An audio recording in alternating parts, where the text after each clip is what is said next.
Halo semuanya, perkenalkan saya Muhammad Syaiful Aziz dengan NIM 25000 121 140 197 dari kelas 4C FKM Angkatan 2021 yang akan membahas mengenai mitigasi pada bencana gempa bumi. Yuk simak videonya. Adanya gempa ini harus memicu Informasi terkini Susulan di Cianjur, Jawa Barat. gonjang gempa dengan magnitudo 5,2. Tahukah kamu, setiap tahun ada sekitar 1 juta gempa bumi yang terjadi di seluruh dunia. Sebagian besar merupakan getaran kecil yang terjadi di bawah tanah.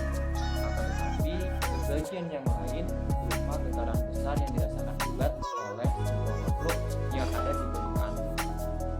Gempa bumi merupakan getaran yang terjadi di permukaan bumi akibat pelepasan energi dari dalam secara tiba-tiba yang menciptakan gelombang seismik. Gempa bumi biasa disebabkan oleh pergerakan kerak bumi atau lempeng bumi.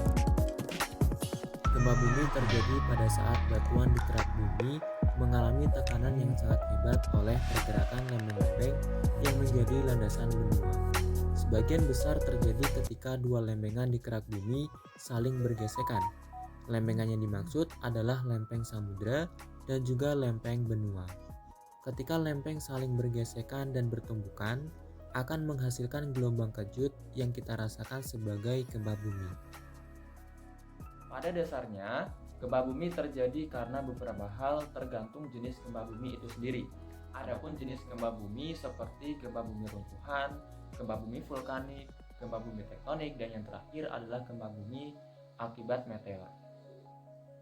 Kejadian gempa bumi dapat menimbulkan bahaya bencana lain yang terkadang lebih banyak membawa korban jiwa dibandingkan dengan dampak akibat gempa bumi itu sendiri.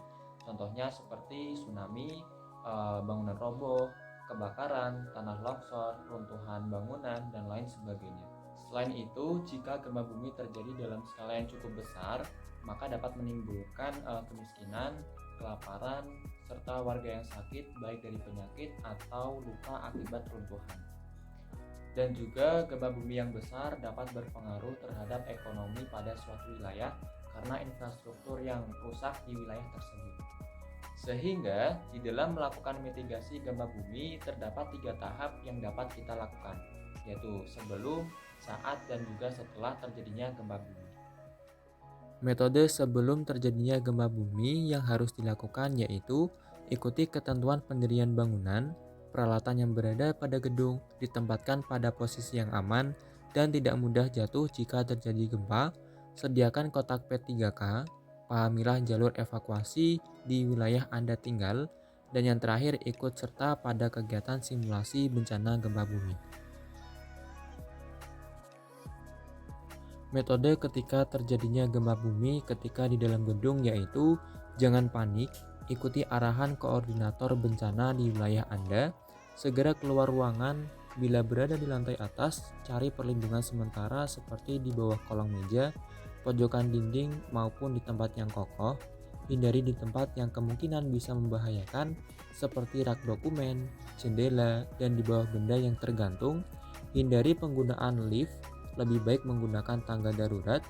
Ketika sudah reda, segera keluar dan menuju titik kumpul atau area yang aman dan hindari berkumpul di bawah pohon, gedung, serta tiang-tiang listrik. Dan yang terakhir, ketika sudah aman, kembali ke area masing-masing.